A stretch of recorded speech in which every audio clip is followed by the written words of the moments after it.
करनाल में कोरोना के बढ़ते मामलों के बाद राजनीतिक धार्मिक कार्यक्रमों के आयोजन से पहले लेनी होगी जिला प्रशासन से अनुमति न लेने पर सख्त कार्रवाई होगी।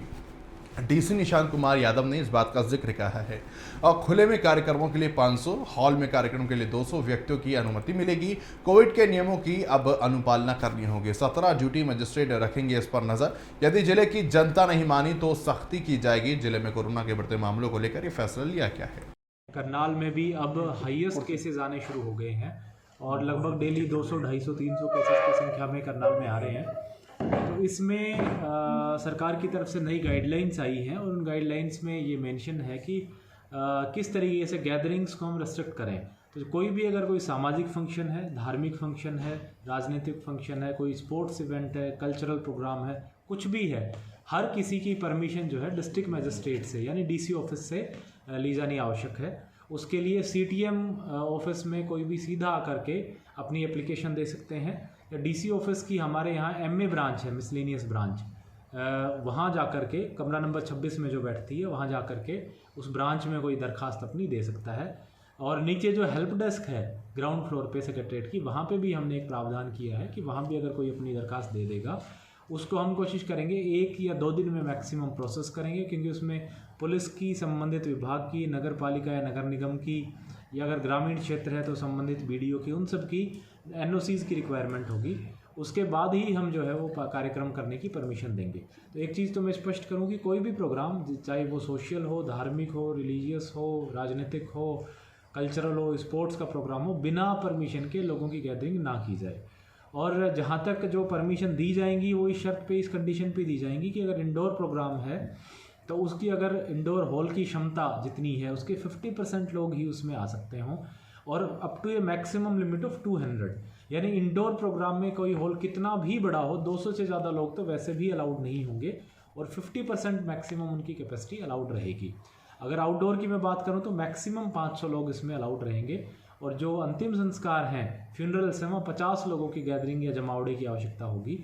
इसमें जितने भी ये जो रिस्ट्रिक्शंस हैं इनको चेक करने के लिए हमने जॉइंट इंस्पेक्शन टीम्स बनाई हैं। तो हमने 17 जो है इंस्पेक्शन टीम्स बनाई हैं, जिसमें हमारे ड्यूटी मजिस्ट्रेट जो कि क्लास 1 अधिकारी होंगे और साथ में संबंधित एसएचओ, उनकी ड्यूटी लगी है। अगर कहीं भी इन नियमों की वायलेशन पाई जाती है तो जो ऑर्गेनाइज़र है, जैसे उदाहरण के तौर पे अगर कहीं शादी का फंक्शन या कोई और प्रोग्राम चलता हुआ पाया गया तो जो ऑर्गेनाइज़र है, बैंकेट हॉल है, उसके खिलाफ कार्रवाई होगी। कार्रवाई डिज़ास्टर मैनेजमेंट एक्ट में होगी और आईपीसी की धारा 188 के तहत मुकदमा दर्ज किया जाएगा। अगर उदाहरण के तौर पे कोई फ्यूनरल में वायलेशन पाया गया तो जो शिवपुरी या वो जो घाट है वो कार्रवाई का पात्र बनेगा। तो इस प्रकार से जहां भी इस तरह की वायलेशंस पाई जाएंगी वहां हम सख्ती से। सर, स्कूल्स को लेकर क्या रहेगी? स्कूल्स को लेकर लोग सवाल पूछ रहे हैं कि छोटे बच्चों के भी स्कूल खुले हैं, वहाँ भी 200 से 300 से 500 तक बच्चे जो है वहाँ पर होते हैं, रिसेस में इकट्ठे होते हैं, प्लेग्राउंड में इकट्ठे होते हैं, प्रेयर में इकट्ठे होते हैं, तो उसके लिए क्या गाइडेंस रहेगी? अभी तो सरकार की तरफ से स्कूल्स ओपन है, क्योंकि बोर्ड एग्जामिनेशंस और बाकी क्लासेस के एग्जामिनेशंस भी अंडर प्रोसेस हैं, आने वाले हैं। स्कूल्स में जो बच्चे हैं ये स्पष्ट है कि वो अपनी परमिशन की रिटर्न, अपने पेरेंट्स की रिटर्न सहमति के बाद ही स्कूल में आएंगे।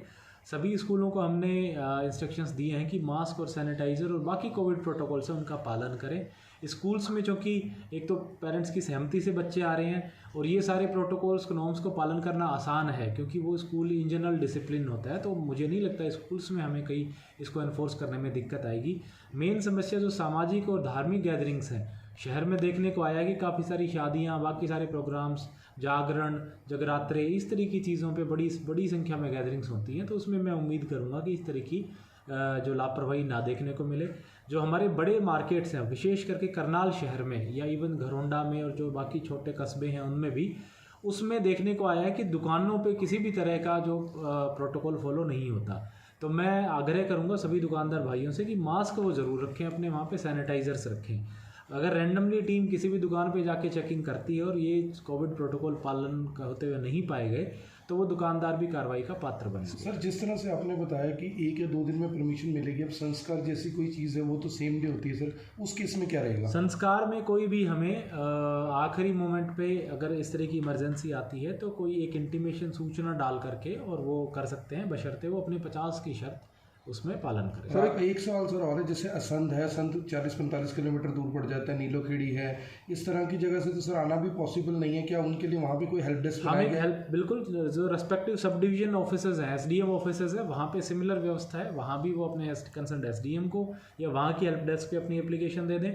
और हम जल्दी ही एक ईमेल आईडी भी जारी कर देंगे, लोग ईमेल के थ्रू भी परमिशन मांग सकते हैं, उनको फिजिकल आने की आवश्यकता मिल नहीं जाएगी है। सर। तो ईमेल से उनकी एप्लीकेशन प्रोसेस करके उनको परमिशन वापस ईमेल कर दी जैसे लॉकडाउन के दौरान था। बिल्कुल। और जो हमारा हेल्प डेस्क नंबर है उसको दोबारा से फंक्शनल करेंगे 1950। अगर किसी को कोई क्वेरी चाहिए तो 1950 पे। सर एक लोग ये भी सवाल पूछते हैं कि इस तरह की जो पाबंदी है वो आम लोगों पर लगाई जाती है, जबकि राजनीतिक प्रोग्राम वैसे ही होते हैं, पॉलिटिकल प्रोग्राम वैसे ही होते हैं, उसमें भीड़ भाड़ का कोई ध्यान नहीं दिया जाता। अब इसमें मैंने जैसे स्पष्ट किया कि ये राजनीतिक कार्यक्रमों पे भी लागू रहेगा। कोई भी राजनीतिक दल अगर इस तरह की चीज़ें करता है या कोई भी राजनेता इस तरह की चीज़ें करता है और अगर बिना परमिशन के इन रूल्स को वायलेट करता है तो वो दंड का भागीदार होगा।